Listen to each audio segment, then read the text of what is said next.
aprender cuáles son los ruidos cardíacos y cómo auscultarlos. Vamos a tener en total 5 ruidos cardíacos. El aórtico, que se encuentra en el segundo espacio intercostal, línea paraesternal, pero del lado derecho. El pulmonar, que lo vamos a encontrar del mismo modo en el segundo espacio intercostal, pero del lado izquierdo, línea paraesternal. El tricuspidio lo vamos a encontrar ya sea en el cuarto o quinto espacio intercostal, dependiendo de la bibliografía que se cheque, de la línea paraesternal pero del espacio izquierdo, del lado izquierdo.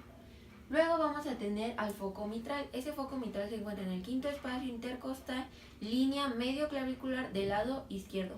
Y por último vamos a tener un accesorio. Ese accesorio no se revisa frecuentemente, sin embargo es importante tenerlo presente. Ahora, vamos a tener que vamos a manejar el ruido S1 y el ruido S2. El S1 corresponde al inicio de la sístole y el S2 corresponde al inicio de la diástole. Ahora, en el S1, este va a significar el cierre de las válvulas atrioventriculares y el S2 va a significar el cierre de las válvulas sigmoideas o semilunares. Vamos a encontrar que S1 corresponde al cierre de las válvulas atrioventriculares y S2 corresponde al cierre de las válvulas sigmoideas o semilunares. Entonces, el foco aórtico y el pulmonar va a ser el cierre de las válvulas sigmoideas o semilunares. Es por eso que S2 se va a escuchar mayor con respecto a S1. Y lo que es el foco tricuspidio y mitral, vamos a tener que vamos a encontrar una S1 mayor con respecto a S2 porque ahí se va a dar el cierre de las válvulas atrioventriculares. Entonces, estos son los ruidos normales que tenemos que escuchar en un paciente sin ninguna patología. Sin embargo, vamos a tener también ruidos agregados. Estos ruidos agregados vamos a tener al tercero y al cuarto. El tercer ruido agregado lo podemos encontrar normalmente, o sea, es normal, este ruido va a ser normal en personas solo que estén mujeres embarazadas, niños o personas atléticas de alto rendimiento. Y el cuarto ruido, ese cuarto ruido, si encontramos un cuarto ruido al escuchar a nuestro paciente, vamos a tener que esto va a ser patológico. Ahora, vamos a dar algunos tips sobre cómo tenemos que auscultar a nuestro paciente o cómo es que tenemos que hacer su revisión. Primero vamos a pedir, nos vamos a presentar, vamos a pedir, a explicar todo el procedimiento. Claro, previamente vamos a preguntar cuál es el motivo de su consulta, explicamos el procedimiento que se va a realizar.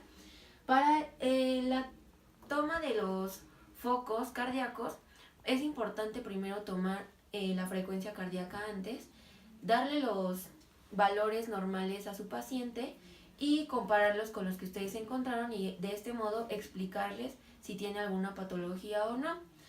Después de esto ya podemos explicar el procedimiento de cómo lo vamos a auscultar para los ruidos cardíacos.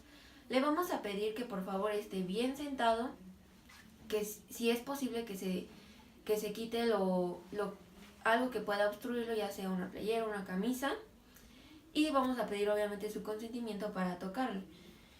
Ya después vamos a comenzar a auscultar cada foco, que no debemos de olvidar que es el aórtico, pulmonar, tricuspidio y el mitral. Y después de esto vamos a tener que escuchar si hay algún ruido agregado, si los ruidos son normales, si entre S1 y S2 encontramos algo limpio. ¿A qué me refiero con esto? Cuando escuchamos el ruido de S1 a S2, vamos a tener que decir, tenemos una S1 que es el inicio de la sístole con una sístole limpia, una S2 que es el inicio de la diástole con una diástole limpia. Si es que encontramos otro tercer ruido, por ejemplo aquí vamos a decir que S2 vamos a tener que tenemos una diástole con un tercer ruido agregado, o sea ya no es una diástole limpia. Después procedemos a darle sus valores al paciente, a decirle si tiene alguna patología y realizar algún otro examen. Y eso sería todo por la exploración física.